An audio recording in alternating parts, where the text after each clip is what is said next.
Foi luz, foi câmera, foi áudio. Silêncio no set, por favor. Ação. Vida longa e próspera comunidade escolar, começando mais um AL Podcast, audaciosamente indo onde nenhuma escola jamais esteve. O meu nome é Felipe Fraga, sou diretor da Escola de Leão Poente, e hoje então nós estamos gravando o primeiro AL Podcast Studio de 2025, novamente acompanhado aqui do meu colega professor Hidalgo Cálculo, e hoje nós então temos dois ilustres convidados aí. Posso dizer que estou bastante contente, principalmente de um deles, que é o professor Luiz Augusto Fischer aqui. Para quem me conhece na escola sabe que eu sou formado em letras, né? Então, professor de língua portuguesa e faz parte da formação de todo professor de língua portuguesa, especialmente no Rio Grande do Sul aí, estudar os livros do Fischer, né? Principalmente o dicionário de Porto Alegre, aí, que esse não pode faltar, né?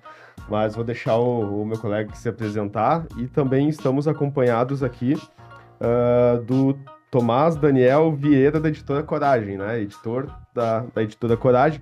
Tive um pouco de dificuldade de achar vídeos e mais presença assim, nas redes sociais do Tomás até, né? Então não deu para pegar muitas informações assim, e eu também não quis, vou lá, eu segui lá o Tomás, ele disse, quem é esse cara aí que tá me espionando, né, e tal. Mas a gente vai conversar exatamente já para conhecer mais sobre o Tomás aí e esse trabalho dele da Editora Coragem. Também já fazendo um agradecimento muito especial aqui ao nosso apoiador do L Podcast, que já tem um episódio gravado, inclusive, lá em 2022, que é o Rodrigues Júnior, que está aqui, então, nos bastidores, nos assistindo, né? Mas foi ele que fez, então, todo esse meio campo para a gente poder conversar hoje com o Fischer e com o Tomás, né? Através, então, do Rodrigo Júnior e do Instituto Evoluir, né? Também um dos nossos apoiadores. E agradecer aos nossos parceiros, entre eles o Estúdio Hype, que é a casa que nos recebe hoje, então, na gravação desse episódio, né? E também já agradecendo a Editora Coragem, porque eu já tive contato, inclusive, aos livros que a gente vai falar um pouco hoje aí durante a gravação. Lá na escola já tem livros da Editora Coragem, já temos 3, para ser mais exato, que já estão sendo lidos pelos professores lá e aguardando depois os autores para conversar com os alunos. Inclusive, o Fischer já deixa o convite aí para conhecer a escola presencialmente. Mas vou deixar então o Hidalgo se apresentar e depois o Fischer e o Tomás.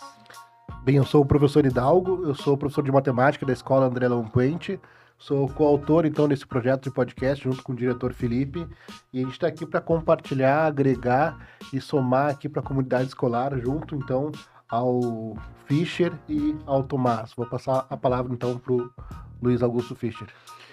Quer que eu me apresente as coisas realmente importantes da minha vida? Eu sou colorado e basicamente é isso. É a parte mais importante. Essa a gente vê depois. Apesar de que a gente anda meio por baixo, ultimamente. Não, mas colorado não adianta. Não, eu sou professor do Instituto de Letras da URGS, né, há muito tempo demais até. Eu dou aula há 45 anos, Hidalgo, fala a verdade, já dava tempo para se aposentar, né. Comecei a dar aula muito jovem, com 22 anos, mas fiz letras, depois fiz uma carreira toda universitária, né, fiz mestrado, doutorado, e hoje em dia sou um feliz parceiro da Editora Coragem. Tomás é um editor de alta qualidade, com um coração atento assim, para as coisas importantes. E com ele eu tenho desenvolvido já projetos, acho que nós vamos poder falar bastante do projeto esse das narrativas, né? E é isso. Ou posso contar mais coisas se precisar. Tomás? Depois desse comentário aí, nem sei o que dizer. Obrigado, então. Eu sou o editor da Coragem, faz 5 anos que eu toco a editora. Mas a minha formação mesmo, originalmente, é na computação, então, por isso, inclusive, conheci o Instituto Evoluir, onde eu fui professor de programação. E, embora as duas coisas não sejam completamente diferentes, a editora se sustenta por causa dessa combinação de habilidades. E, atualmente, faço mestrado em letras na URGS. É isso. Eu estava assistindo ontem para fazer a pauta, o episódio que foi gravado com o Rodrigues, e lá em 2022, quando a gente gravou, ele já havia citado o Fischer por intermédio da Clarissa, que é uma das autoras também, né, da editora e tudo, falando que o Fischer havia citado um dos livros dela em alguma entrevista, eu acho, que também já havia citado o Tomás, né, e o trabalho dele na Coragem e tudo, né. Mas a gente, indo para a pauta, então, uma das perguntas que eu acho que talvez vocês possam achar um pouco inusitada, mas como nós somos um projeto de escola pública, né, um projeto de escola, a gente costuma falar sobre a trajetória escolar mesmo das pessoas, né? Até porque, olhando as entrevistas mais recentes do Fischer, eu olhei lá o Matcast com o guri de Uruguaiana, também um outro com o Nando Gross, também foi uma entrevista, acho que tem quase no início do ano, quase um ano, né? Sempre te perguntam sobre o dicionário de Porto Alegrense, também sobre o sarau elétrico, e é claro que a gente quer falar sobre isso, mas uma das coisas que eu aposto que os teus alunos devem ser curiosos, e mesmo os alunos que não são da URGS, né? Eu, por exemplo, cursei outra universidade, mas tinha curiosidade de saber qual foi a escola que o Fischer estudou no fundamental, no médio, a graduação foi na URGS ou foi em outra faculdade, no que é o mestrado dele, o doutorado também, né? Então, se puder rapidamente nos falar sobre isso, porque acredito que é algo até que nostálgico de se falar e que os alunos vão achar interessante de assistir e que eles não vão encontrar em outro podcast. Não, é uma história que eu frequentemente eu evoco, enfim, porque professor, a nossa profissão é uma profissão que é muito, como é que dá para dizer, muito orgânica com a nossa história, né? Quem é professor, em geral, teve uma boa experiência com professores, né? Aprendeu, ou tem uma experiência horrível e quer consertar a vida, né, também. Mas ser professor é uma coisa muito forte. Meu pai foi professor, né? Aliás, foi professor do Rondon, lá de Canoas, ele era professor estadual. E ele tinha uma segunda profissão, que era a primeira, né, na qual ele ganhava mais. E enquanto isso foi professor a vida inteira. Bom, mas a minha história pessoal é a seguinte: em colégio, eu estudei sempre em colégio católico. Eu fui aluno de um colégio que agora já mudou de nome, inclusive, era o Ginásio Santa Família. Eu fiz o jardim de infância, os 2 primeiros anos do antigo primário. Depois eu passei para o Colégio São João, que é dos laçalistas, e lá eu fiquei até o final do colégio. Saí do colégio em 1975. Então, enfim, foi uma época muito interessante. O colégio era muito bom naquela época. O Colégio São João teve uma direção sensacional. Uma direção faz diferença, né? Vocês sabem. Uma direção que era muito aberta, assim, enfim. E, por outro lado, além de intelectualmente ser um colégio interessante, era um colégio que tinha muitas atividades paralelas. Naquela época não existia podcast, mas se tivesse, eu acho que eles teriam feito também. E a gente tinha muito engajamento comunitário, enfim, tive muitas experiências realmente muito boas, né? E do ponto de vista intelectual, até posso dizer que a formação não foi assim o que poderia ter sido, porque eu sou da primeira turma que pegou a reforma de ensino de 1971, que foi a que criou os cursos supostamente profissionalizantes. Então eu deixei de ter várias matérias no ensino médio, em compensação tive um monte de outras matérias. Eu te contei, né, Tomás, que eu fiz durante 2 anos eu tive programação, que a gente aprendia lá, Fortran, aquela linguagem, nem sei se existe ainda, se faz sentido isso. Mas pouca gente sabe. Eu também não sei mais, já esqueci. Bom, aí eu fiz vestibular para a URGS e entrei no curso de Geologia, que não tem nada a ver com letras, né? Eu fiz metade do curso. E, na verdade, quando eu estava entrando no 3º ano de Geologia, eu me dei conta que eu não ia ser feliz sendo geólogo. Basicamente foi isso. Era uma carreira assim que parecia promissora do ponto de vista de emprego e tal, né? A minha geração foi a geração que fez a Petrobras atual, né? E aí, naquela época, era possível ter mais de uma matrícula na URGS. Então, eu fiz um segundo vestibular para letras, porque eu gostava muito de ler, por nada, assim, nem foi tanto pelo colégio, acho que era mais de casa mesmo. E aí comecei a fazer letras e, bom, aí me apaixonei, disse, não, eu quero fazer isso aqui pelo resto da vida e tal. O meu pai era professor de português e tinha sido professor de latim, então eu tinha uma imagem muito boa de ser professor. Me lembro do pai feliz dando aula e falando com os alunos e corrigindo trabalho domingo de noite, ele me chamava, mostrava, né, filho. Que absurdo. Aquelas coisas que o professor que não para nunca. E, bom, aí fiz letras e aí naquela época ainda a gente podia pedir transferência interna. E eu fiz isso, eu transferi a minha matrícula da Geologia para História. Então eu cursei letras, fiz todo o curso, me formei, e cursei História sem me formar. Faltaram 2 semestres, basicamente. Mas eu já tinha começado a dar aula, dei aula em escolas aqui de Porto Alegre, basicamente em colégios privados, no Anchieta e no Israelita, mas dei aula também no Colégio Militar. Por um ano eu dei aula ali. E nesse momento aí eu entrei no mestrado de literatura e aí, um pouco depois, em 85, eu fiz concurso para a URGS. Era uma época assim muito, enfim, não dá para comparar com o que existe hoje, né? Hoje o mercado é muito mais saturado, né, de mestres e doutores. Na minha época era muito pouca gente que fazia isso. Então, aí aí larguei os colégios, dei aula em cursinho também nesse período, né?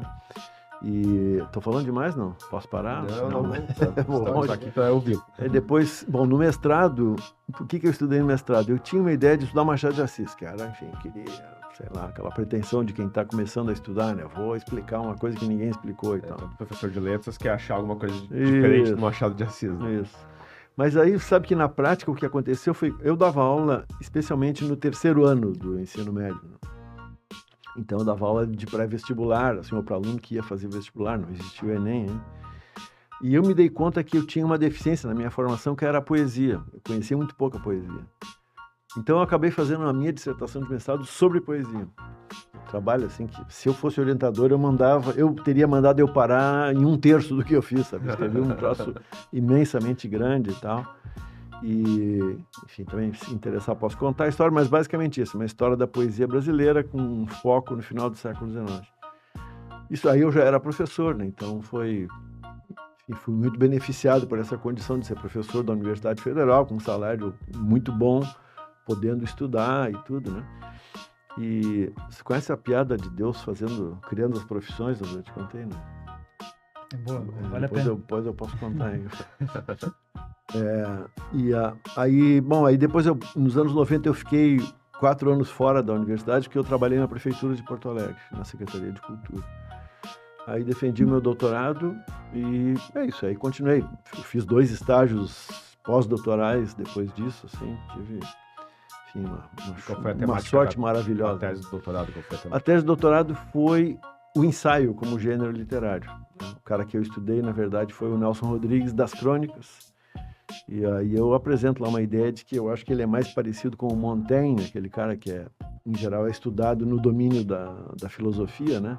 Mas é um ensaísta, enfim, um cara lá do século XVI. E é isso, e aí, enfim, escrevi muitas outras coisas também, publiquei outros livros, né? Mas é isso. Falei já bastante, não quero polarizar tanto assim a conversa aqui. Tomás, então, a escola que tu fez o fundamental e o médio, se quiser aproveitar e mandar um recado para algum professor, seja falando bem ou falando mal, né? Só capricha, porque a próxima vez que procurarem o teu nome no YouTube, como eu fiz, vai aparecer esse episódio, né? Vou procurar lá pelo Tomás, isso aqui que vai aparecer para alguém ver, né? Eu me formei em Encharqueados, na minha cidade natal, fica 1 hora e pouco daqui de Porto Alegre. E lá a minha escola, ensino médio, foi o Instituto Federal, o IFSU. Show. Uma das primeiras turmas, então fui também beneficiado por essa sorte ali de estar na idade certa para pegar as primeiras turmas da escola que abriu lá em 2006, 2006, né? Eu entrei em 2007. Então, nossa, foi sensacional, tive ótimos professores. Não vou citar nenhum, na verdade, senão vou esquecer alguém que é importante, mas foi dos professores que eu conheci no IFSU que eu comecei a gostar de estudar, na verdade. No ensino fundamental eu detestava estar na escola. Aí depois fui fazer a minha graduação na PUC, em Porto Alegre. Consegui bolsa 100% para a UNE. E aí cursei computação, que não era o que eu queria cursar, mas foi o que me tocou. Tinha na época mais vontade de estudar outras coisas, sei lá, agronomia, jornalismo, coisas que não tinha nada a ver também uma coisa com a outra, mas certamente não era computação. Só que era o que eu conseguia também oportunidade de trabalho com muita facilidade. Então, com 16, 17 anos, eu já estava trabalhando como programador, mesmo antes de estar na faculdade. E aí facilitou para outras coisas, vim morar em Porto Alegre, por causa da faculdade do trabalho, e abriram portas, né?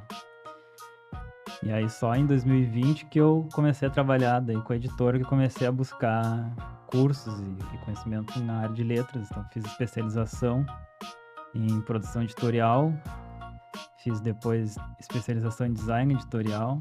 A primeira foi na Unesp, e a segunda foi uma faculdade separada que se chama NESP, que é Núcleo de Estudos Editoriais, não sei exatamente qual é que é o acrônimo. E agora estou lá no mestrado em Letras da URGS. Bem, a terceira pergunta, então, seria sobre a trajetória acadêmica, isso meio que já foi um pouco falado, mas a questão aqui que eu vou trazer para vocês, então, se vocês... Claro, você já tem uma experiência, principalmente o professor Fischer, então, é bem consolidado na área de linguagens, mas vocês não se enxergam fazendo outra coisa a não ser trabalhando ou com literatura ou com linguagens, nesse sentido. No meu caso, teve essa história da geologia, né? Que foi uma coisa assim inesperada. Nem lá em casa ninguém entendeu por que eu fui fazer geologia, né? Mas correspondia também um pouco a uma visão de época, assim,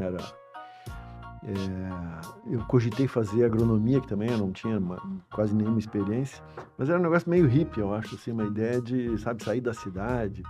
Minha geração pegou muito o começo da discussão, né, da ecologia e tal, enfim, o Lutzenberger era vivo, assim, criando a Agapan, e eu acho que foi meio por aí. Eu tive a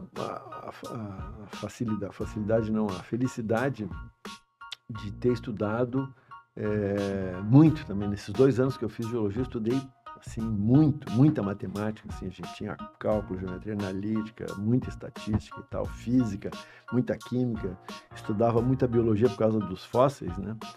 Então, depois que eu saí, que eu comecei a me dar conta, assim, que no fundo eu fiz foi um ensino médio de primeiríssimo mundo, digamos, né? Só que eu fiz em 5 anos.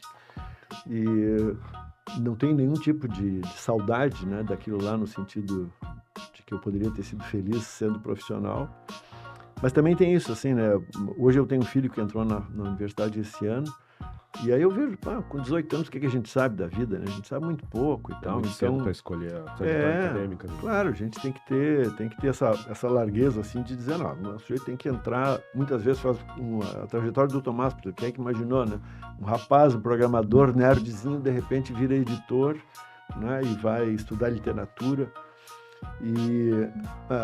Mas eu contei tudo isso para dizer o seguinte, que o fato de eu ter estudado essas coisas me faz muito bem, assim, intimamente, porque, ao contrário de muitos dos meus colegas de área, eu não tenho medo de número, por exemplo, eu não tenho medo de regra de 3, entendeu? Eu não tenho medo de pensar a partir de parâmetros, sei lá, matemáticos ou, né?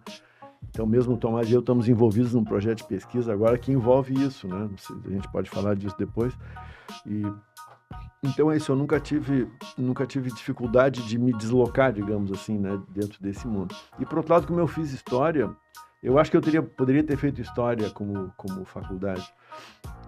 Mas eu acho que a literatura foi o meu caminho mesmo. Olhando de agora, assim, eu acho que foi realmente... Quando eu assisti nas tuas entrevistas falando sobre a geologia, né, eu imaginava assim, no mínimo ele leu alguma coisa do Monteiro Lobato. O Monteiro Lobato teve aquela campanha pelo petróleo, o petróleo é nosso e tal. Daí eu achava que podia ter. Daí, na verdade, foi meio mais banal. Foi um colega, o irmão de um colega meu de aula, que entrou na geologia, na Unicinos, inclusive. E eu me lembro que a gente estava, o que vai fazer, não sei o que e tal. E eu tinha um querido amigo já falecido que, desde guri, ele queria fazer geografia. O negócio dele era geografia. Engraçado, assim. Ele sempre soube, fez e virou professor e tudo. E aí o outro colega tinha um irmão na geologia. Ele disse, pô, geologia, o que é isso? Nessa época que eu estava no ensino médio, apareceu o curso de oceanografia. Oceanologia? Não, oceanografia, né? Acho que é oceanologia. Enfim, lá na Universidade do Rio Grande, né? E eu me lembro também que eu disse, pô, o negócio tinha um pouco esse apelo, assim, né? De achar um jeito de sair das armadilhas do progresso e tudo, né? Mas é isso. E o meu pai foi professor de latim e de português, então... Tava no sangue já. É isso, sabe aquela coisa assim, não sei como é que foi com você, mas comigo eu era aquele cara que sabia das regras de português, não é que eu soubesse de cabeça, assim, né? Mas eu nunca tive problema para escrever, sempre eu era o cara que escrevia os relatórios do grupo, aquela coisa, né? Pra quem gosta de ler, foi o meu caso, né, que me descobri leitor no ensino médio, assim, é quase que um caminho lógico, né, quando tu vai escolher a faculdade. Eu gosto muito de ler, letras, no mínimo eu vou gostar, né? Vou aproveitar de alguma forma, né?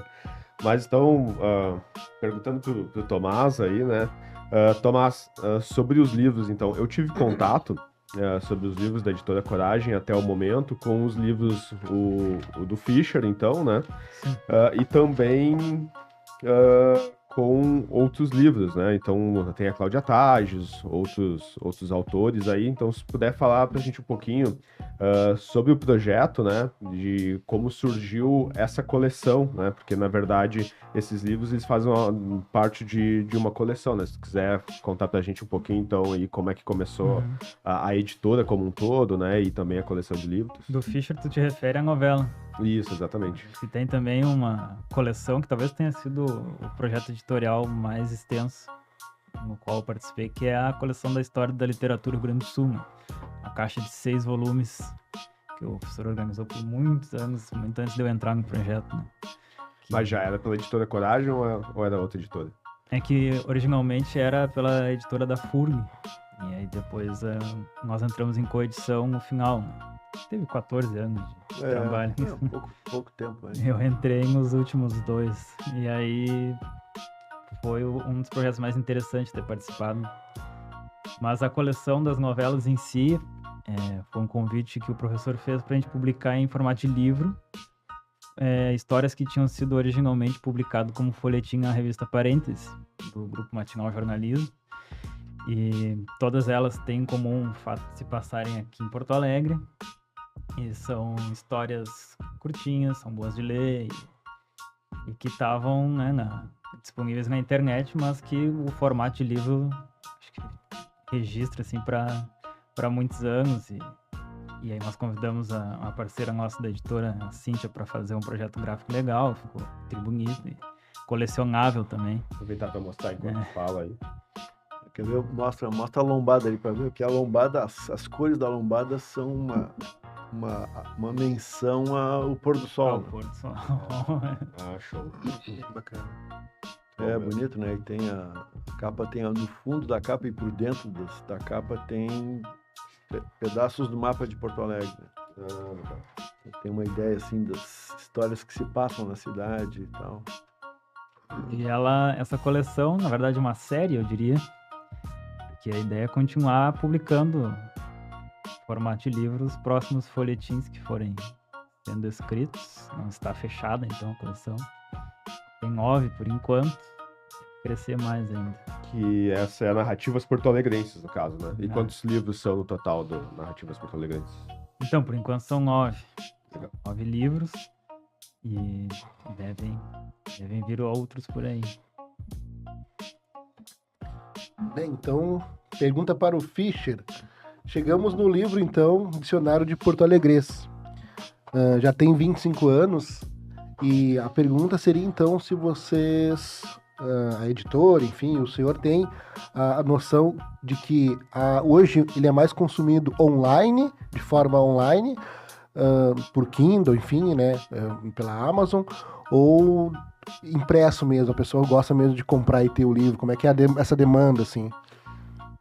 Bom, eu não sei números absolutos, eu não sei, mas eu posso dizer que o livro continua sendo impresso. Esse é um livro da editora LPM, né? A primeira editora dele foi outra, depois eu passei para a LPM, e eu não sei hoje em dia como é que tá, assim, mas hoje em dia, quer dizer, nos últimos ano e meio, assim, eu não sei, mas o livro, ele foi muito bem vendido no começo e ele, surpreendentemente, ele continuou sendo bem vendido ao longo do tempo. Tinha uma época que tinha uma livraria importante no aeroporto de Porto Alegre e o Ivan Pinheiro Machado, um dos sócios da LPM, ele sempre me dizia assim, volta e meia ele me mandava as prestações de contas e dizia assim, dos nossos livros no aeroporto, sempre o mais vendido é o Dicionário de Porto Alegre. E aí com isso eu estou começando a te responder pelo seguinte, porque o livro acabou funcionando como uma espécie de cartão postal, digamos, da cidade, né? Então muita gente que chegava ou que saía, tipo ia viajar para algum lugar, levava de presente ou chegava aqui e comprava porque achava que... Eu já fiz isso. Não, eu sei porque eu autografo muito esse livro e é muito comum a pessoa dizer assim, é pro meu sobrinho que tá morando lá não sei aonde e tal, né? Faz muito tempo que não vem para cá. Eu tenho uma pergunta que também me chamou a atenção, que na entrevista com o Nando Gross, tu havia falado que, pelo que eu entendi na época do lançamento, alguns colegas teus meio que torciam o nariz, assim, Sim. esse livro meio popular e tal, quando na verdade, pelo menos assim, na escola mesmo, a gente tende a achar que o papel da academia, de quem produz, quem tem essa carga de conhecimento, é levar as coisas também para quem não tá lá dentro da academia, né? Para além do muro da escola, para além do muro da universidade. E esse livro fez isso muito bem, de forma extrapolou isso. Então, eu acho que como é que tu enxerga isso? Como é que tu enxerga isso, assim? E se isso se mantém ainda, se os colegas ainda hoje têm essa coisa, tipo, Torcem, cara. esse livro é populista, popular, enfim. Tem um pouco, assim, são coisas que nunca chegam diretamente a mim. Assim, uma vez só chegaram e nem foi bem diretamente, foi isso. Foi uma aluna chegou no bar da faculdade e me disse, professor, eu queria um autógrafo e tal, não sei o quê. Aí bem feliz e tal, daí no dia seguinte ela me disse, tu nem sabe. Eu encontrei a fulana, uma colega minha lá, e a fulana disse, mas tu quer continuar estudando e tu lê esse tipo de coisa? Como quem diz, sabe, coisa baixa e tal, né? Mas enfim, isso é uma gentalha que não merece a nossa consideração, né? Mas é um pouco isso que tu tá falando, exatamente, assim, tem um pouco essa, quem entra na universidade fica um pouco essa ilusão de que, cheguei no céu, agora só vou falar com os anjos, né?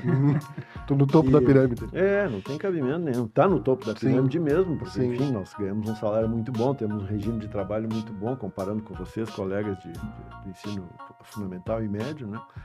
Mas uma questão interessante é que um livro desses vai gerar interesse pelas tuas outras obras, pelo que tu produziu academicamente. Então, acho que essa visão, o pessoal acho que não tem isso, assim, sabe? Não, e tem também o seguinte, isso aí, eu fui muito em escola, em programas aqui na Prefeitura de Porto Alegre, aquela coisa do adote um escritor, né? Escolas me adotavam porque queriam ler o dicionário de Porto Alegre. Então eu chegava na escola, eu tenho guardado lá em casa isso, algum dia alguém talvez estude. Eu chego na escola e os alunos me oferecem o dicionário deles.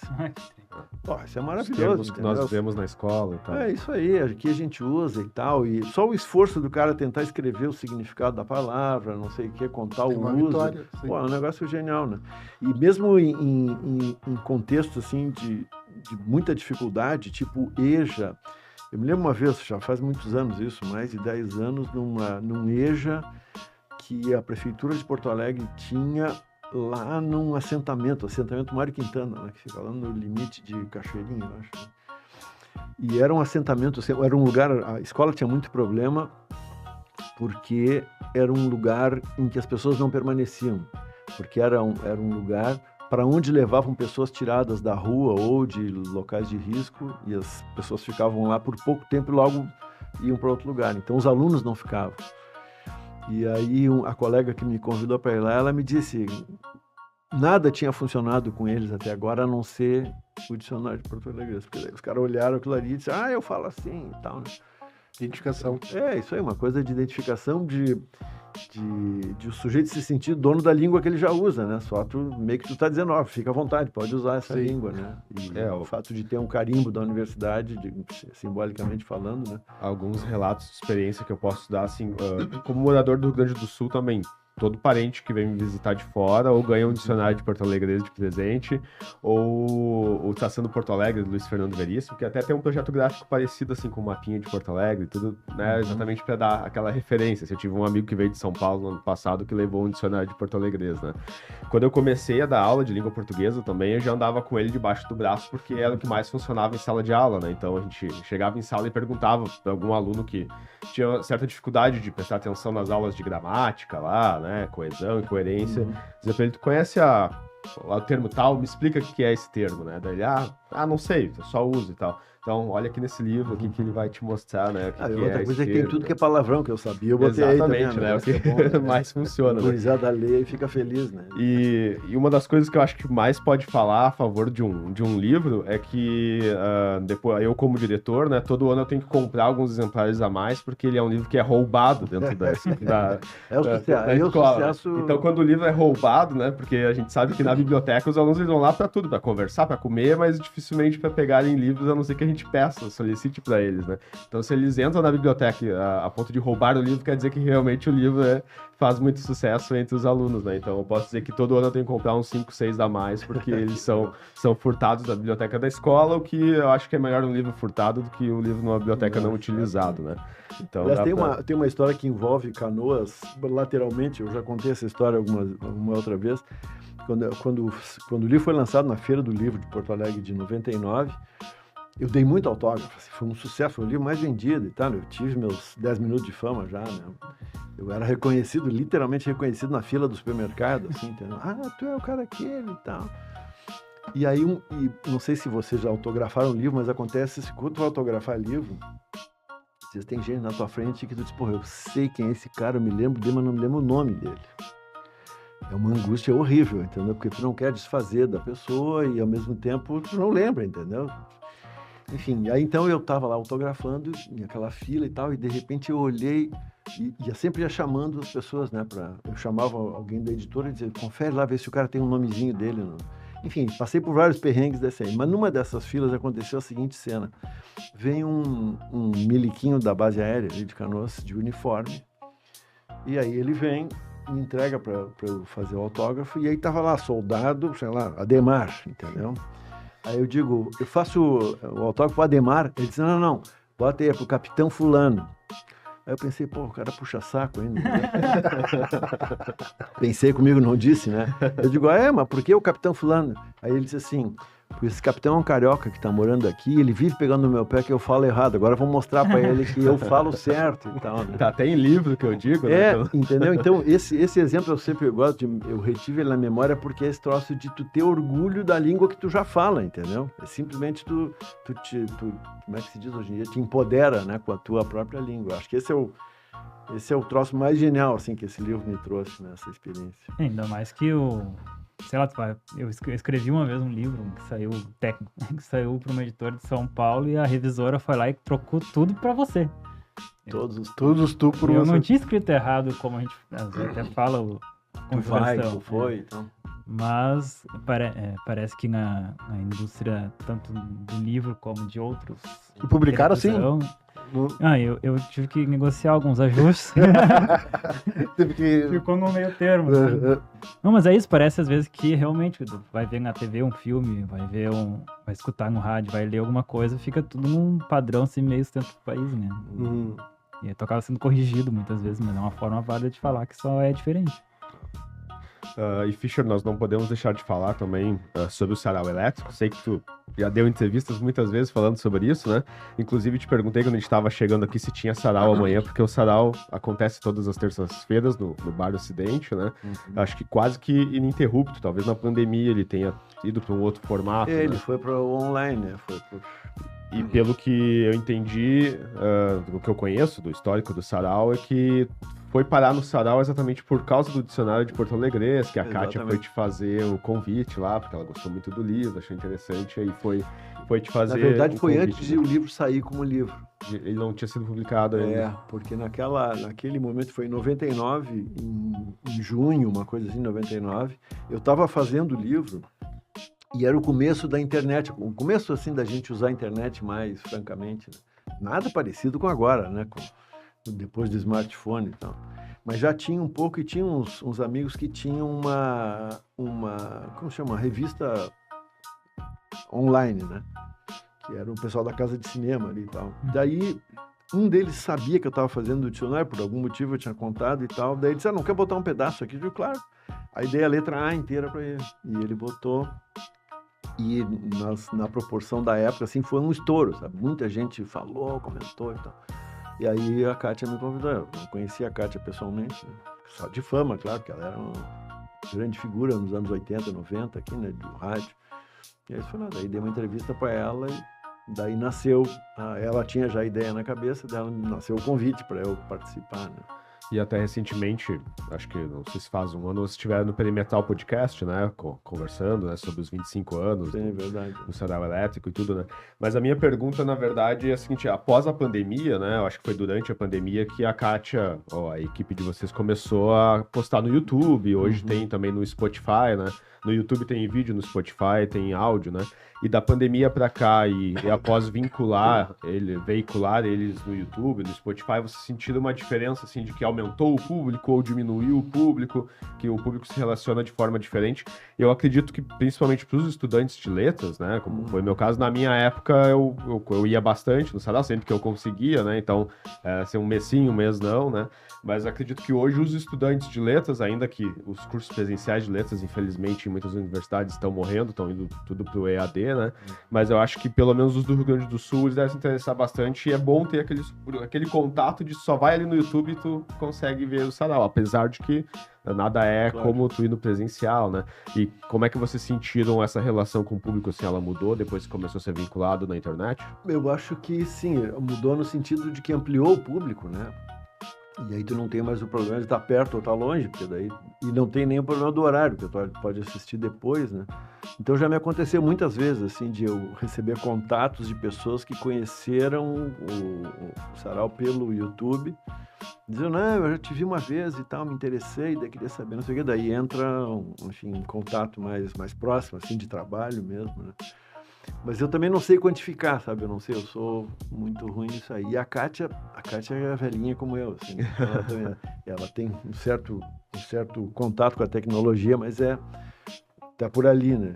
Então, a gente mesmo fala disso, assim, que a gente talvez devesse ter uma presença mais ativa, porque, enfim, agora mesmo eu tenho uma querida amiga, enfim, virou amiga minha, que mora no interior da Bahia, numa cidade, lá é psicóloga, e aí ela fez contato comigo, a gente está interagindo até num projeto, e ela disse, não, eu perguntei, mas onde é que você saiu? Ela disse, não, te vejo toda semana e tal, porque a gente transmite online desde a pandemia, nós não paramos mais de fazer. Então, realmente muda de figura, né? E por outro lado tem o Sarau ao vivo no bar, é um negócio também muito... sei como dizer, uma coisa bacana, porque é ao vivo, né? Enfim, tu encontra a pessoa, pode conversar, pode perguntar. E é isso, tem um pouco assim, uma das forças, eu acho, do Sarau é exatamente de ser uma coisa com cara de velho, entendeu? Já a palavra, quando a Kátia inventou de usar essa palavra, a palavra ninguém usava, entendeu? Sarau era coisa de acender vela e tal, né? Aliás, no Sarau sempre tinha vela acesa, agora ele voltou a ter, né, em cima das mesas. A única decoração que tinha uma vela enfiada, espetada na boca de uma garrafa vazia, né? Porque era isso, era uma ideia de fazer uma coisa que não se fazia mais, um pouco, né, uma resistência contra a banalização e tudo, né? E até o próprio termo, né, o sarau e o elétrico, né? Então, aquela coisa do tradicional com a tecnologia também, né? Eu pego no pé da Kátia e digo, mas tu queria ser moderno, o elétrico não é mais moderno, devia ser sarau digital, eletrônico. Agora é o sarau da inteligência artificial, né? Apesar que já teve como temática um dos últimos, acho que faz um mês, mais ou menos, né? E é interessante que ele também funciona como um cartão de visitas, um cartão postal ao mesmo tempo, também da cidade, né? Porque quando a gente recebe alguém de outra cidade, ou mesmo de outro estado, é um dos lugares que se costuma levar, não, vamos lá no sarau, porque é a marca de Porto Alegre e também no Rio Grande do Sul, assim, né? De muita gente que diz, o cara tava aqui terça-feira, eu levei lá e tal, né? Muito legal. E da mesma forma... também é um formato portátil, assim, né? A gente já fez, hoje a gente faz menos, já fez muitas vezes de ir em lugares, assim, né? sim. E mesmo empresas privadas, por incrível que pareça, empresas privadas também, às vezes faziam uma festa para os funcionários, diziam, vai lá, vamos contratar o sarau elétrico. Aí qual é o assunto? A empresa trata de, de construção, então vamos levar um monte de leitura sobre, casa, parede, tijolo, coisa assim. Funciona quase como um show de stand-up mesmo, assim, também, porque tem esse caráter de humor também, muitas vezes, né? E eu acho que essa itinerância vocês já fizeram nas feiras de livro da cidade também, né? De livro de Canoas, de muitos lugares, assim, também. Muitos lugares. Tem esse caráter, né? E o interessante também é que foi em algumas das entrevistas também que eu vi vocês comentando, não lembro se tu ou a Kátia, de que, por exemplo, na Argentina o público tem muito mais publicações de livros e provavelmente muito mais leitores, porque tem uma vendagem grande de livros e não existe um projeto desse que se saiba, assim. Pode existir sarais em geral, mas não semanalmente, né, no mesmo lugar, né? ele acontecer, né? Então é quase que um caráter de resistência da leitura e da literatura como que a gente como saiba, todo não mesmo, tem né? nada com essa longevidade. Tem o Sarau da Periferia lá de São Paulo, né, do Sérgio Vaz, que começou mais ou menos na mesma época, que é um troço super interessante, e aí tem esse caráter de ser no Capão Redondo e tal, né? Mas é assim, tipo, uma vez por mês, e de vez em quando passa meses sem ter, né? Nada contra, evidentemente, né? Mas o que acontece com o Sarau Elétrico é isso, é todas as terças-feiras no mesmo lugar, a não ser em fevereiro. Fevereiro é férias do bar, aí nós não podemos fazer, né? Tomás, então a gente vai querer saber um pouco sobre a história da editora Coragem, né? As primeiras publicações, quanto tempo a editora existe. Conta pra nós aí, mais ou menos, resumir a história da editora. A editora tem 5 anos, né? Nós criamos no início da pandemia, que foi, na verdade, o momento em que, depois de muitos anos trabalhando num ritmo insano, pude parar para pensar um pouco melhor na vida e estudar. E aí estudei edição. Não sabia se eu ia realmente criar uma editora ou não no início. Não foi planejado, na verdade. Nessa época eu tava programando ainda ou já tinha parado? Programava, trabalhava como programador e comecei a trabalhar remoto, né? Sim. E aí foi uma série de fatores. Um deles é que eu estava isolado numa casa com outras pessoas. E nessa mesma casa tinha algumas pessoas que foram super importantes para existir a editora. Por exemplo, a pessoa que criou a marca, as primeiras capas. Tinha uma pessoa que foi a tradutora dos primeiros livros. Então tava tudo meio em casa, assim. E um dos momentos mais difíceis foi escolher um nome. A gente quase desistiu da história, né? Porque não conseguimos chegar num nome. São muitas opções. Mas eu acabei pedindo demissão na empresa que eu trabalhava, né? E aí, quando eu contei pra praticamente todo mundo que eu tava saindo da empresa de computação para trabalhar com livros, a primeira palavra que qualquer pessoa falou foi coragem. Quem que teve muita coragem? Debochavam, não tinha, na verdade. Minha companheira, na época, mandou um áudio falando que esse nome fazia todo sentido e todo mundo já tava falando mesmo, então ficou. E inclusive os primeiros livros até, que foram umas traduções da Alfonsinho Storni no Brasil, as primeiras que saíram aqui, também tem a ver com isso, porque eu conheci ela através da música da Mercedes Sosa, que é super famosa, mas não sabia quem era Alfonsinho, eu fui atrás. E eu li alguns textos que a Alfonsinha publicou no jornal no início do século passado, e eu achei impressionante para a época e para o contexto dela, né, em Buenos Aires, início do século XX, falando de temas que são muito atuais ainda hoje e com muita coragem, né? E aí eu fui atrás dos livros de poesia da Alfonsinha, que é a produção pela qual ela é mais conhecida, para presentear essa companheira que eu tinha na época e não existia no Brasil. Encontrei, inclusive, um texto do Monteiro Lobato falando mal dela. O que eu imagino que possa ter influenciado para ela nunca ter sido traduzida aqui. Mas é uma coisa que o Monteiro Lobato fazia bastante, falar mal de alguém. E aí nós, então, resolvemos fazer 2 livros da Alfonsinha. E aí as coisas foram fazendo sentido, né? No início até tinha cogitado que a editora fosse focada em literatura sul-rio-grandense, depois a gente começou com esses livros que já mostraram que na real a gente gostava de outro caminho, e hoje em dia a editora é focada em literatura latino-americana, metade do catálogo é nacional e metade é traduzido, mas sempre de autores e de assuntos, sobretudo relacionados à América Latina. E hoje temos mais de 50 livros publicados, por que pareça. E qual o maior desafio, assim? É o burocrático? É tu entrar no mercado onde já tem outras editoras grandes? Qual é o maior desafio nesse processo? São tantos, é difícil escolher o maior.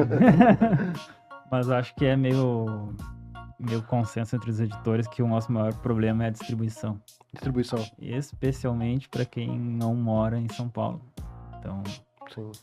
Muito concentrado, né? E no início a gente mandava caixas de livros para livrarias, sei lá, de Fortaleza. E a gente sabia que mesmo que eles vendessem toda aquela caixa de livros, eu não ia pagar o custo que eu tive. E mesmo assim, a maioria dessas livrarias nunca nos pagaram. E aí não tem como ir lá cobrar, enfim.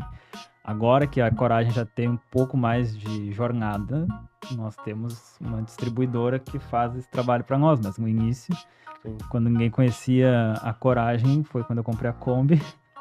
E com os primeiros 5 livros que nós publicamos em 2020, eu fui dirigindo até Rio de Janeiro, São Paulo, Curitiba, Florianópolis e oferecendo livro nas livrarias.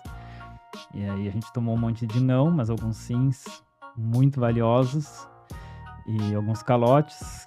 Mas foi como construímos as primeiras redes de livrarias que vendiam os livros, até chegar no ponto em que hoje a gente já não passa mais tanto trabalho porque tem distribuidora, mas ainda assim é um custo porque eu tenho que enviar o livro para São Paulo. Entendo. Aí tem uma feira, sei lá, na Paraty, em São Paulo, no Rio, pra gente participar é muito mais difícil, porque tem um custo muito grande. E não existe terceirizar a impressão de lá para enviar de lá mesmo. Também o custo O também não... problema é que daí eu tenho que ter um estoque lá, né? E algumas editoras aqui de Porto Alegre têm estoque em São Paulo, né? Sim.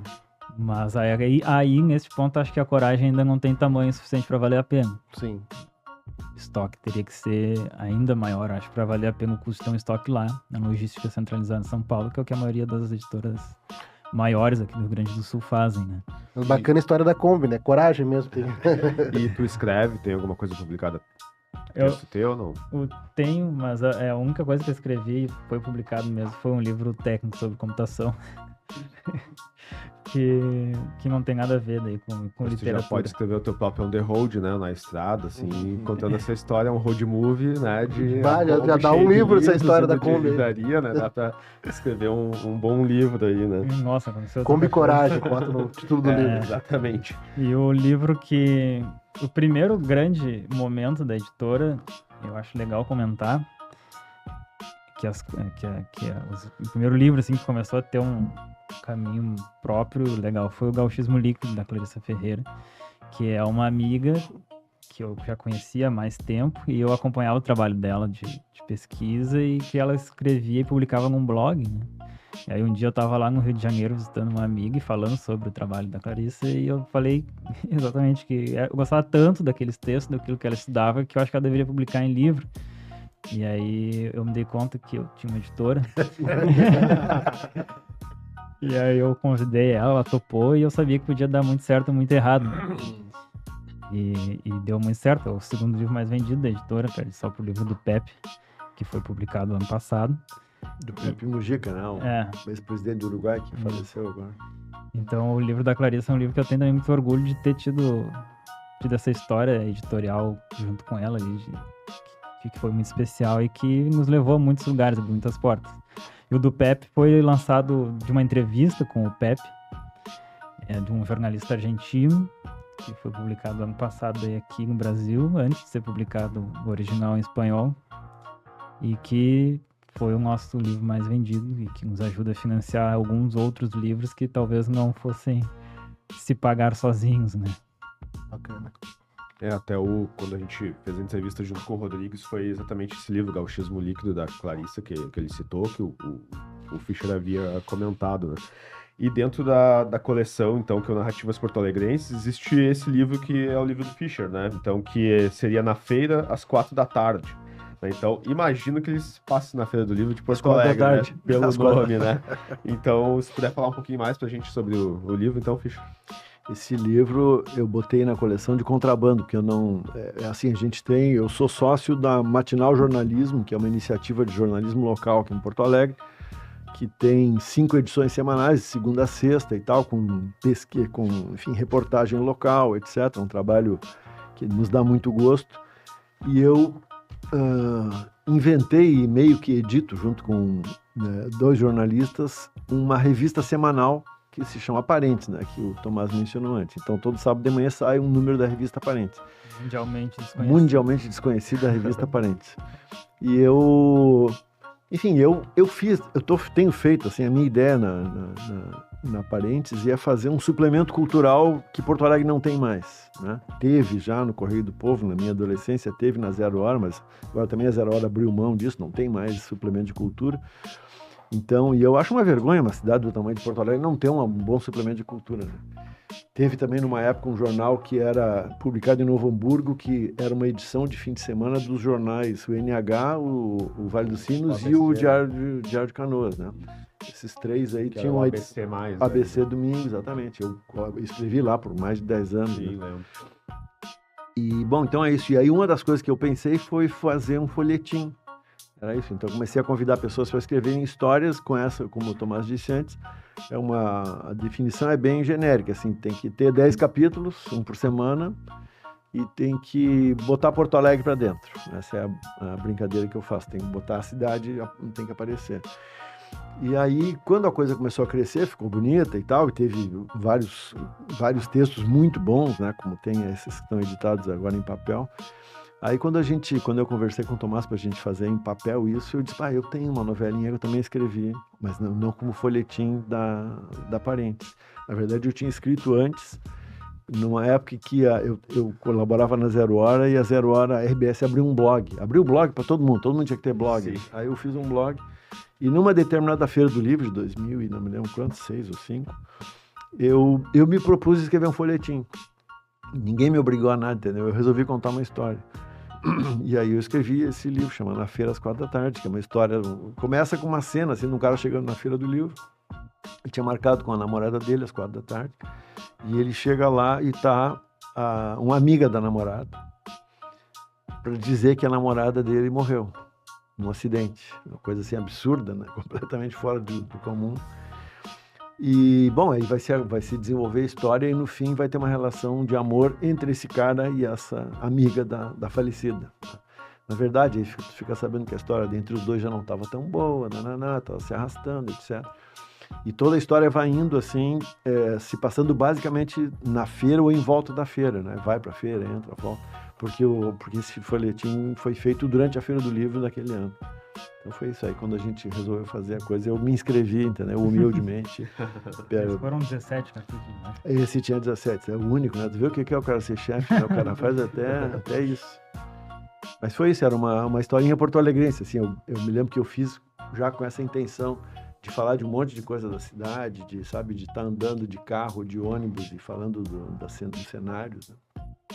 E o bom até o formato do livro ter a narrativa curtinha, assim, é que principalmente para os alunos, né, que estão se formando como leitores, eles olham, isso aqui eu consigo vencer isso aí. Rápido, eles vão lá e leem, né, até os professores mesmo, porque muitas vezes esse projeto ler alguma coisa muito longa, porque vai levar muito tempo e não vai terminar, né. Então, esse projeto gráfico aí é muito charmoso. É excelente mesmo. Vamos passar adiante para dar tempo? Estamos terminando. Pode ser. Vai para 10, então. Isso. Fischer, como é que tu tem enxergado também nos últimos anos, assim, o que eu chamei na pauta aqui de digitalização da leitura, né? Então, a gente sabe que nos últimos anos surgiu o Kindle, né? Os leitores, os e-readers, leitores eletrônicos, né? Que de certa forma disputam com o livro escrito. Também existem outras iniciativas mesmo, como o YouTube, podcast, né? De que existem pessoas que leem livros inteiros no YouTube, no Spotify, estão lendo lá os livros inteiros, né? Isso também das pessoas consumirem o livro pelo Kindle. Eu estava olhando até, será que o dicionário de porto-alegrense existe em versão de leitor eletrônico, né? Eu fui ver que no Kindle sim, né? Lá na Amazon tu consegue entrar e então selecionar aí. E como é que tu tem sentido desde que começou essa digitalização da leitura, então, né, na última década, as últimas duas décadas aí, se isso tem aumentado o número de leitores, tem diminuído, tem mudado a experiência dos leitores com as tuas leituras, né? Como é que tu tem enxergado todo esse movimento aí, ou se é uma coisa que as pessoas viram, não é tanto assim o eletrônico e eu vou ficar no impresso mesmo? Assim, eu acho que tem coisas e coisas, né, no meio disso, né? Por exemplo, é muito comum encontrar pessoas que só leem ficção, né, romance e tal, em papel. Porque aí tem a ver não apenas com o gesto físico, né, de abrir um livro, mas com a dinâmica mesmo, né, de olhar, sublinhar, etc, né? Então tem de levar para a cabeceira da cama, né? Então eu acho que tem um nicho aí de leitura que permanece sendo estritamente ligado com o papel. Eu dou aula para o curso de letras, né? Então eu dou aula para futuros professores também. E, assim, falando um pouquinho, não só dos últimos 10 anos, assim, mas desde que começou o mundo da digitalização, né? Enfim, sei lá, uns 25 anos atrás, um pouco mais, tem uma mudança de paradigma, assim, enorme, né? uma coisa que eu costumo também dizer, assim, quando eu comecei a dar aula, né, no começo dos anos 80, eu dava aula de redação e de literatura, a gente tinha que pedir, por amor de Deus, que os alunos escrevessem uma redação, porque eles tinham que se preparar para o vestibular. E tinha que pedir, por amor de Deus, que ninguém escrevia. Tinha tudo a ver com contexto, com ditadura militar, com o fato de que a gente não discutia as coisas em público no Brasil e tal, né? Mas aí quando a gente começou a escrever, então a gente, olha que legal, ó, um cara escreve, o outro lê, é uma experiência. E é o seguinte, hoje em dia todo mundo escreve milhares de palavras por semana. Então, sabe, são dois mundos diferentes. Naquele mundo lá ninguém escrevia nada, era um mundo completamente oral, né? Tu telefonava para as pessoas e tal, e ninguém escrevia. E agora todo mundo escreve. Também manda áudio, né? Mas todo mundo escreve um bilhetinho que seja, o WhatsApp e tal. Não é que todo mundo escreva grandes textos, mas todo mundo escreve. Então tem uma coisa nova que eu acho que a gente ainda não avaliou direito, que é justamente isso. Qual é a pressão, digamos, a pressão sutil que essa escrita massiva faz sobre a língua escrita? Acho que indiretamente o fruto disso tu já começa a enxergar nesses livros que são, por exemplo, de gente de origem periférica e tal, que escreve na gíria e tudo, né? Então tem uma força vital de linguagem nos meios digitais que é inegável. Então eu não estou entre os que acham que o mundo vai acabar, entendeu? Porque todo mundo tem celular hoje em dia. Quando começou o negócio de ter o smartphone, né, que é uma coisa de, sei lá, 15 anos atrás, eu me lembro que eu às vezes estava dando aula e eu chamo a atenção de aluno ainda, eu sou daqueles chatos, ô rapaz, presta atenção e tal. Guarda o celular. É. Eu até botei aluno pra rua na faculdade, os caras ficam muito putos comigo. Né? Eu digo, sim, então quer me ouvir falar, vai ali pra rua, fica à vontade, não tem problema, né? Mas eu me lembro que no começo eu ainda ficava assim, às vezes, duas vezes me acontecia, se eu chamava, rapaz, e sempre era um rapaz, não era uma moça, dizendo. Dizia, rapaz, eu tô falando aqui, o que tu tá olhando no celular? Eu disse, não, eu tô lendo o texto que o senhor falou aí. Eu me dava um susto, e daqui a pouco o cara tava... Nunca, não tinha me passado pela cabeça isso. E também coisas assim, do tipo, eu tô dando aula, daí eu digo, não sei o que, eu acho que esse cara nasceu em 1932 e tal. Aí um minuto depois alguém levanta a mão e diz, não, 31. O cara olhou lá, entendeu? Ou seja, tem uma dinâmica de acesso à informação que é leitura num dos sentidos da palavra leitura, né? Que mudou para sempre, né? Essa não tem mais volta, né? O que eu acho, assim, que por um lado digamos, é auspicioso, é uma coisa benfazeja, assim, é uma coisa que eu acho que é pro lado do bem, é isso, que todo mundo está se apropriando muito mais da linguagem. Então, todo mundo está escrevendo mais, todo mundo está tendo que ler mais o bilhete, né? E ao mesmo tempo, tu tem essa enorme novidade da publicação de livros de gente da periferia, né? Pessoas negras, não sei o quê, com pouca escolaridade. Esse é um fenômeno novo, né? E sem falar também de indígenas, que até então basicamente só tinham uma cultura oral, de repente escrevem, tu tem pensadores, historiadores, romancistas, poetas e tal. Então é isso, a escrita tá andando. O que eu acho que é uma coisa nova, para a qual eu não tenho nenhuma consideração decente a fazer, é o negócio dos chats dos robôs, né, de escrita, né? Sim.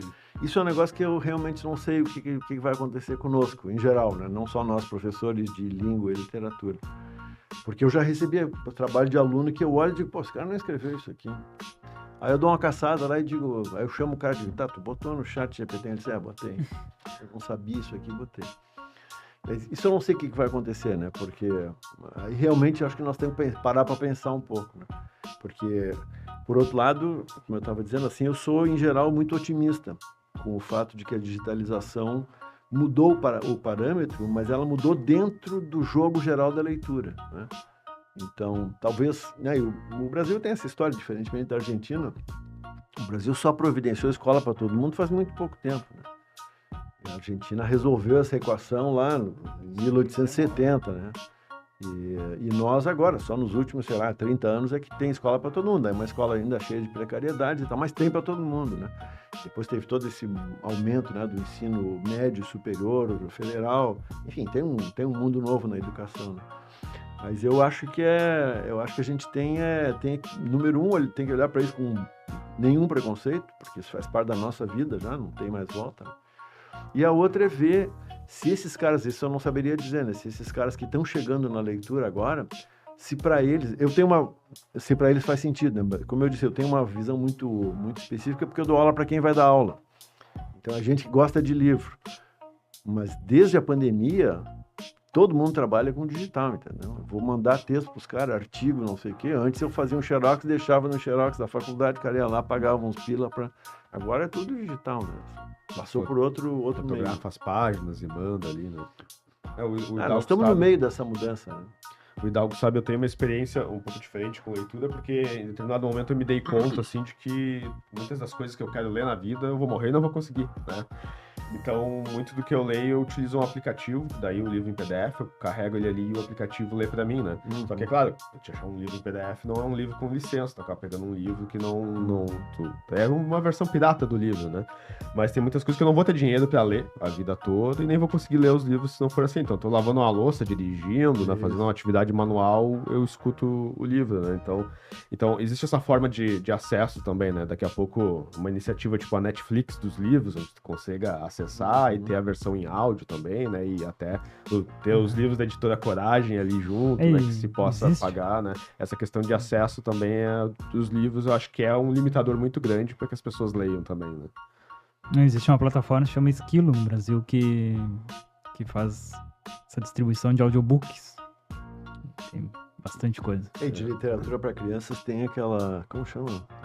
Elefante Letrado. Isso, tem a Audible também, né? Que é só de audiolivros, né? A Árvore de Livros também tem uma parceria com a Secretaria de Educação também, né? Então a pergunta para o Tomás agora sobre o 5 de maio, que foi publicado o manifesto. Profissionais do livro divulgam carta aberta. 2 pontos. Boa parte dos editores brasileiros vive por um fio.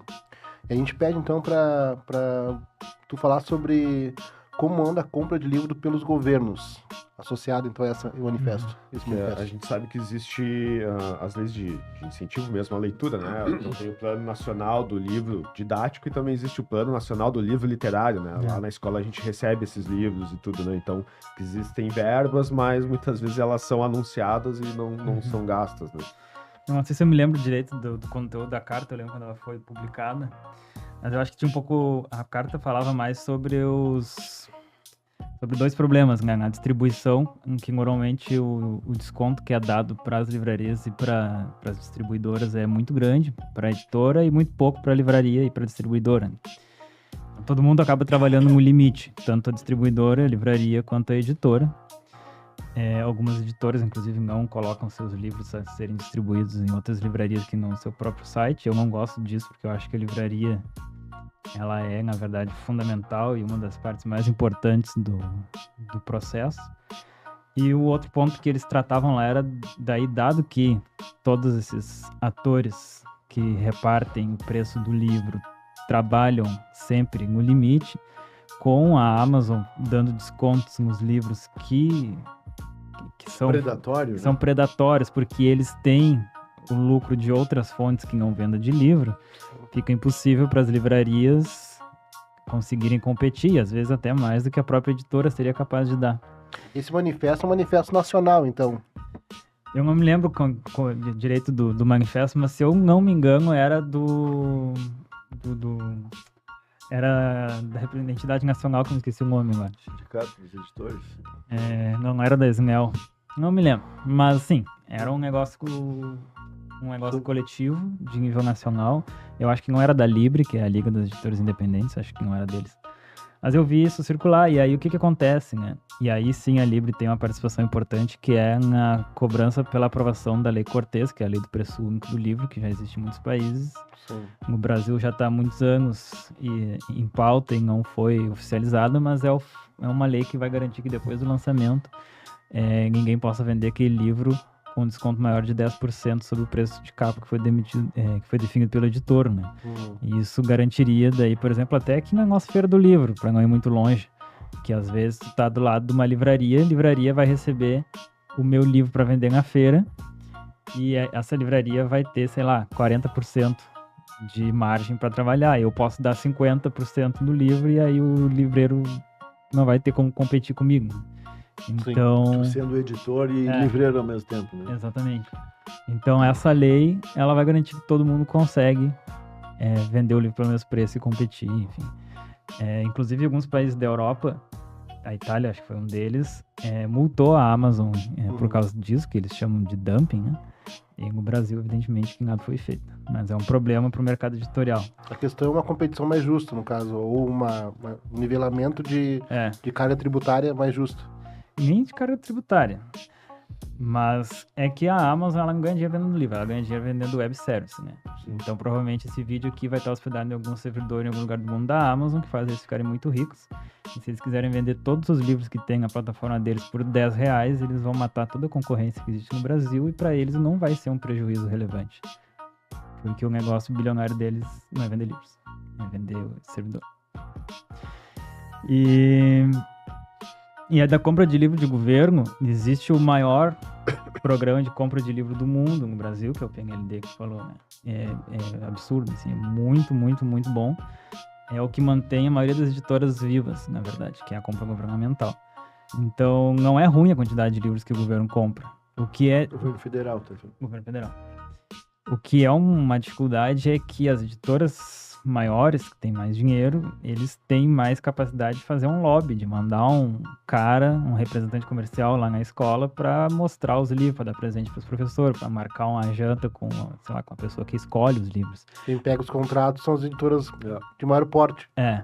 Então, quando acontece a compra, todo mundo que inscreve o seu livro, ele pode ser aprovado para que as escolas escolham, mas quantas escolas vão escolher o livro que foi aprovado ali para o catálogo, né, a gente não sabe.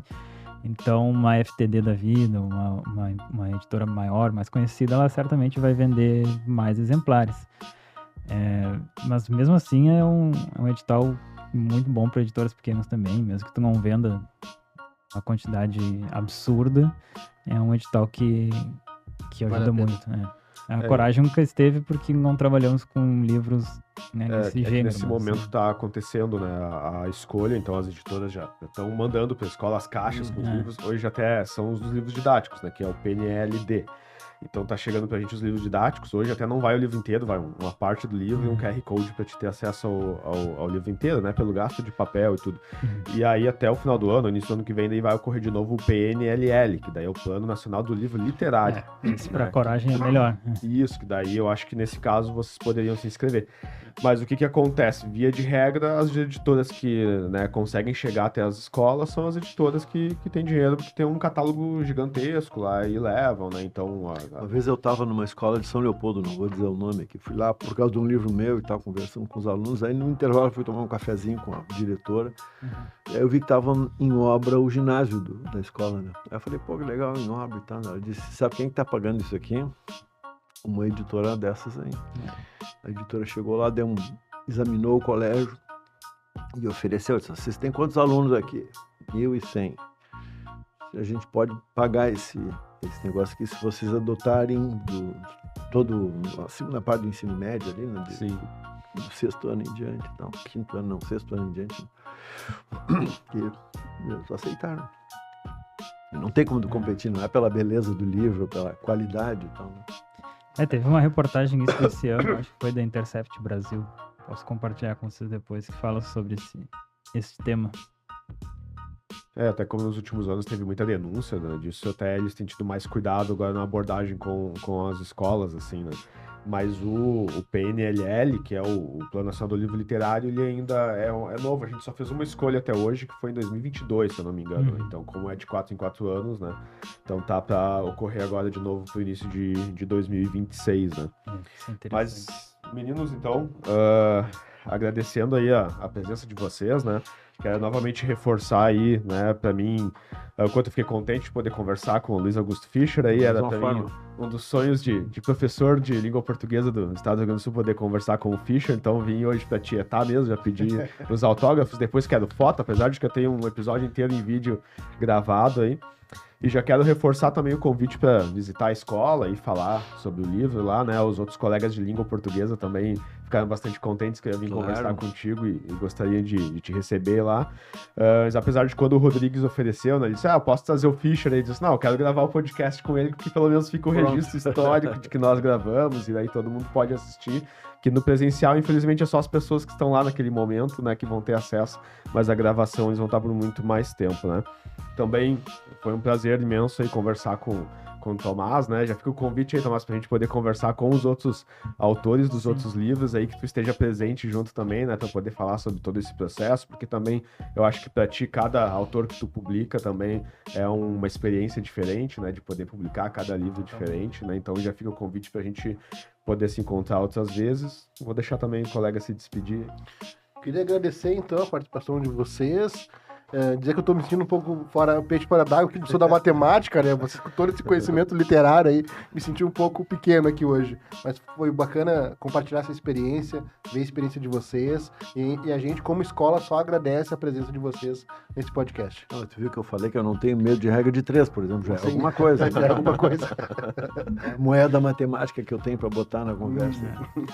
Se quiserem também fazer uma fala de despedida aí, fiquem à vontade.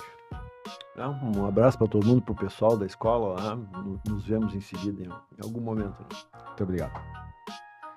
E também agradecimentos novamente aí ao Rodrigues, né? Que disse que fez o meio de campo aí para a gravação, e espero que a gente possa se encontrar muitas outras vezes aí e tocar esse projeto aí com o apoiador aí, tanto o Rodrigues Júnior quanto o Instituto Evoluir, e também pela casa e o Estúdio Hype que nos recebeu com tanta qualidade hoje.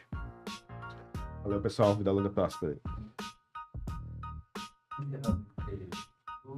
Foi câmera, foi áudio.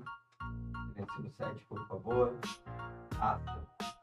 Entre uma das coisas mais perigosas que pode existir para o ser humano é a falta do hábito da leitura. E nós, o Instituto Evoluir, como sempre apoiamos a escola pública nas suas imensas necessidades e também estamos ao lado nos seus grandes desafios, temos a honra de apresentar para você, diretor da escola pública, para você, professor da escola pública, um projeto embrionário, corajoso, mas lotado de boas intenções e com parceiros sensacionais. Se você já conhece o Instituto Evoluir, sabe da nossa vontade, do nosso desejo de, junto com você, na escola pública, desafiar o destino.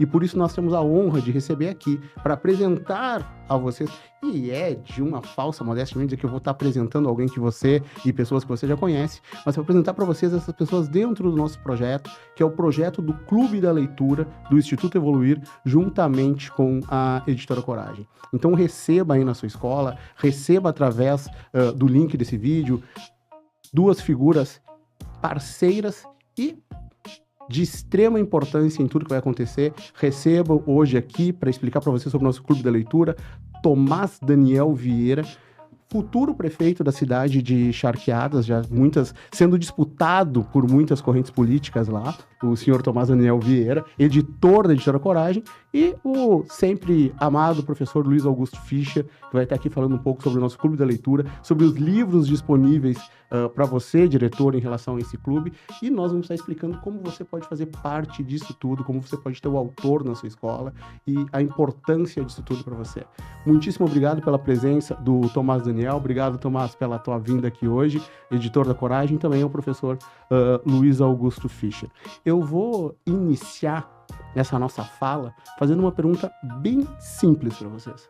Qual é o primeiro livro de memória de infância de vocês que vocês leram? Não que leram para vocês, que vocês leram. Vou começar pelo Tomás Fischer, respeitando a questão que a memória dele tá mais fresca que a minha e a tua. Então, Tomás, conta pra gente aí. Qual foi o primeiro livro? Tu que é um editor hoje, qual foi o primeiro livro da tua memória de infância que tu leu? Conta pra nós. Que eu li sozinho foi o primeiro Harry Potter.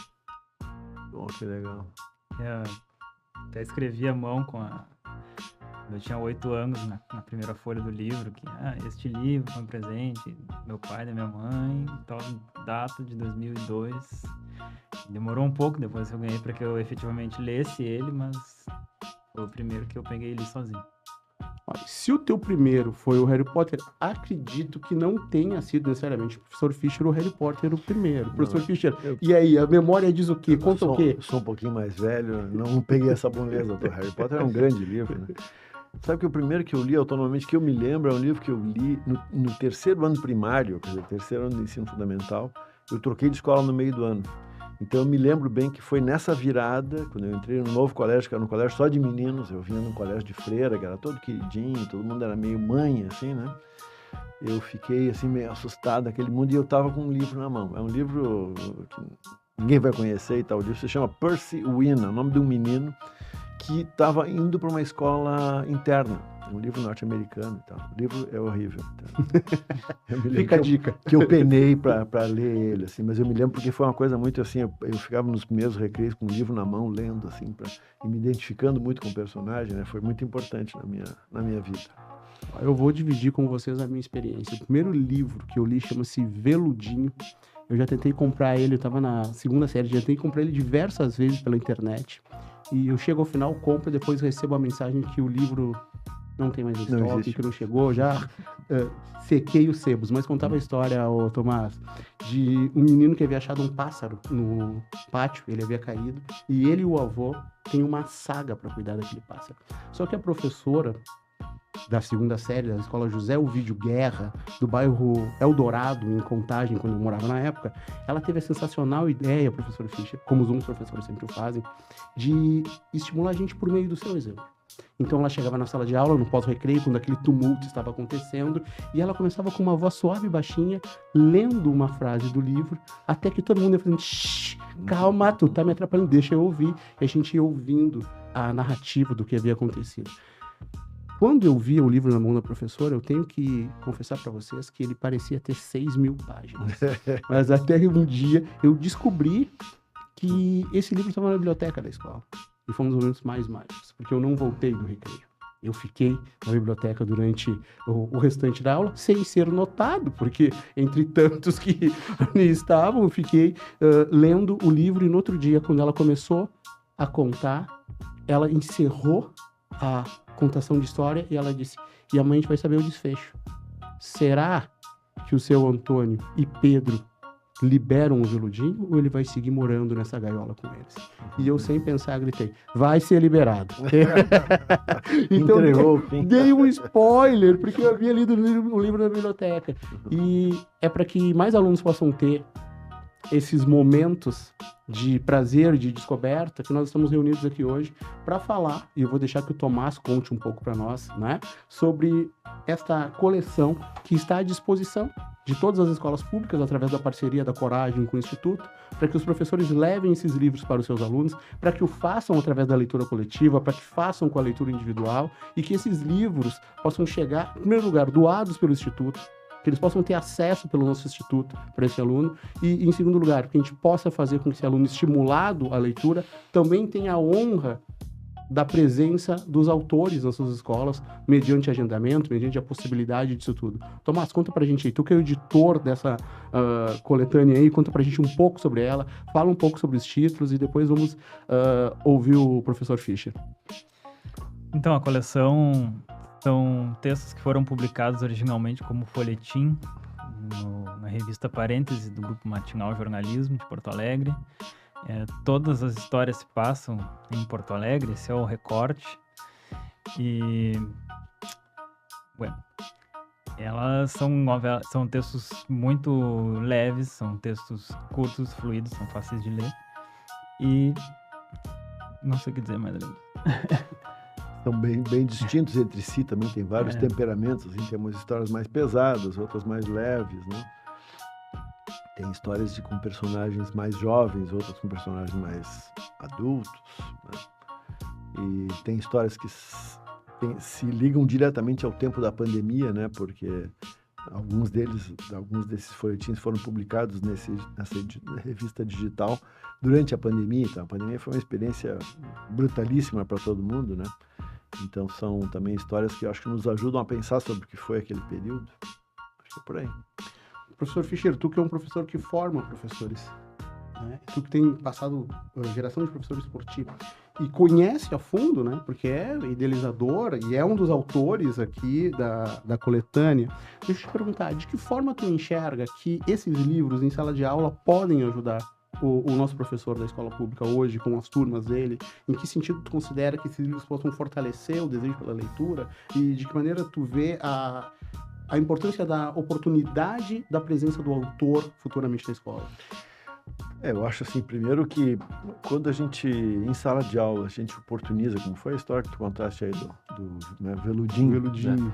Quando a gente tem a oportunidade de acompanhar uma história com personagens, a gente vive meio que de maneira emprestada vidas que a gente não viveu, né? Isso eu acho que é uma coisa decisiva na experiência da leitura. Isso acontece também no cinema, mas na leitura acontece de uma forma, não é querer puxar a brasa para nossa picanha aqui, né? Mas no livro, na leitura visual, na leitura auditiva também, há uma força maior do que a força do cinema, porque, digamos, a gente vai ler um livro e o livro diz assim, bom, era uma casa de esquina que tinha árvores na volta. No livro, eu tenho que criar essa casa na minha cabeça. No cinema, apareceria essa imagem. Então, eu não estou pensando, eu estou vendo aquilo que alguém pensou para personificar aquela história. Então é isso, eu estou dizendo assim de maneira meio rápida, eu sou absolutamente a favor do cinema, evidentemente, das séries e tudo, mas a leitura ela tem um poder assim de convocação da nossa imaginação que é superior. Então é isso, essas novelas que tem aqui, essas folhetins, enfim, eles atiçam muito a imaginação da gente porque, por um lado, são vidas, né, de pessoas que estão aí com quem a gente podia cruzar na esquina e tal, né? E, por outro lado, são vidas muito intensas. Então, a gente tem histórias de relacionamentos, tem a história, sei lá, para pegar um exemplo, o exemplo da história da Cláudia Tages, uma moça de uma família estritamente gremista, vai se apaixonar e vai casar com um cara de uma família colorada, né? Então, pode parecer uma coisa trivial, mas nós aqui no Sul vivemos isso muito intensamente, né? E se a gente quiser, pode pensar que isso aqui é a história do Romeu e Julieta também, né? A história das duas famílias inimigas, não sei o quê. Então, eu acho que tem também essa virtude, que é uma coisa que a gente faz questão nos folhetins, que é de botar a cidade para dentro, né? Aquela sensação de dizer, pô, eu conheço essa esquina aqui, né?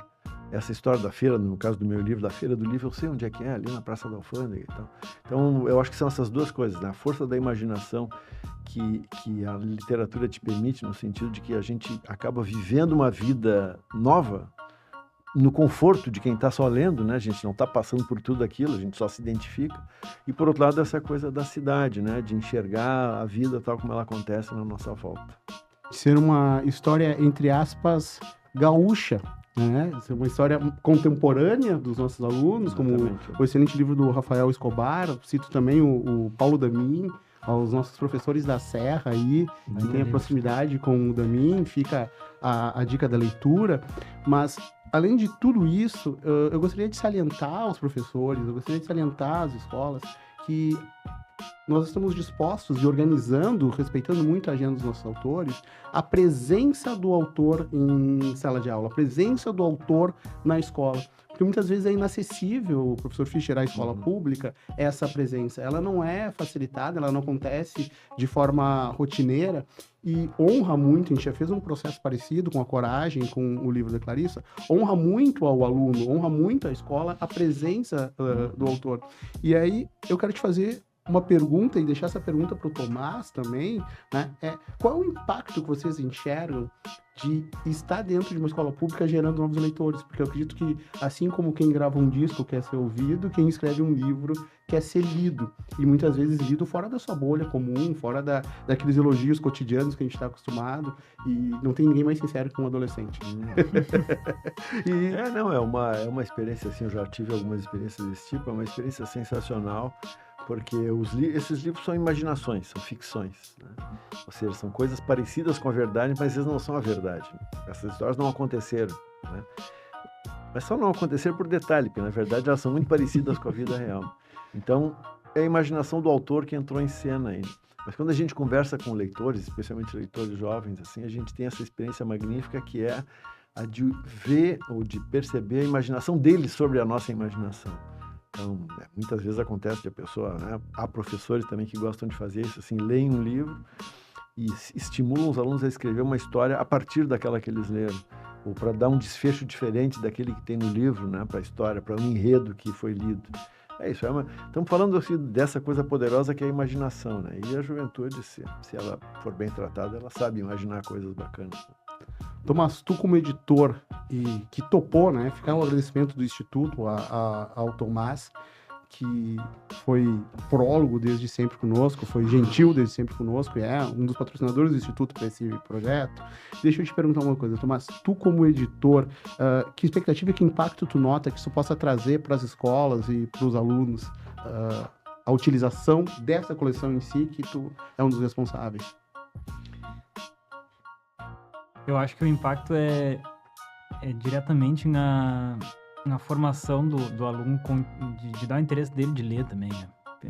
Eu não, quando eu tive no ensino fundamental, principalmente, eu não recebia livros muito acessíveis para ler, na verdade. Se eu dependesse do que eu li no ensino fundamental para pegar o gosto da leitura, acho que eu talvez não fosse me tornar um leitor, assim. E o que eu acho que essas novelas, elas já têm uma probabilidade muito maior da pessoa que está lendo se identificar, que nem o professor falou, de ver ali a esquina que ele conhece, de ser uma linguagem que ele já está mais habituado. Então, acho que isso vai ser precioso para as pessoas que vão ler, comparando com a minha experiência, que não foi tão boa assim, nos primeiros livros que eu fui convidado a ler, para não dizer obrigado, no ensino fundamental. E buscando, então, trazer essa oportunidade para você, professor, diretor de escola pública, eu quero deixar 2 pontos claros. Primeiro, o próximo passo é o mais importante. Se você está assistindo esse vídeo, se você recebeu esse link, é porque a sua escola já está pré-selecionada para participar desse projeto. Basta seguir com as orientações que foram enviadas pela equipe do Instituto, para que a gente possa estar organizando a agenda de entrega de livros e também buscando a possível agenda dos autores. Mas, como eu gosto de dar spoiler, vocês notaram, desde a 2ª série eu já dava spoiler do final do livro, para os demais, eu vou dar um outro spoiler para você que está nos assistindo. A grande ideia, a grande sacada desse projeto é que após a visita dos autores, nós possamos trabalhar nas escolas oficinas de escrita criativa, principalmente focando o aluno, incentivando o aluno, para que essa escrita traga para ele resultados na redação do Enem. Feito isso, nós vamos buscar trabalhar com os alunos que estiverem dispostos da tua escola, com os professores que estiverem dispostos da tua escola a trabalhar a oficina de escrita criativa. Nós vamos trabalhar com eles a possibilidade da impressão das suas possíveis redações, do resultado das suas redações em um livro pela editora Coragem. Então, a nossa ideia é mostrar para o aluno da escola pública que a leitura traz resultados, que podem trazer resultados, inclusive de curto prazo, relacionados às questões da profissão e do Enem, e também mostrar para eles que nós podemos e devemos juntos desafiar o destino. Fazer aquilo que muitas vezes pode parecer improvável ou impossível, e para isso basta que a gente tenha a coragem necessária e bons parceiros. Muito obrigado, professor Fischer. Nos honra te ter nesse processo. Obrigado. E obrigado, Tomás, por toda a confiança. E nós ficamos na expectativa de você, da escola pública, para o agendamento e a realização de tudo que for necessário para o Clube da Leitura da Editora Coragem e do Instituto Evoluir. Grato pelo teu tempo e confiante nessa parceria. Somos orgulhosos da escola pública. Obrigado por todo o trabalho que você tem feito todos os dias na tua escola. Muitíssimo obrigado.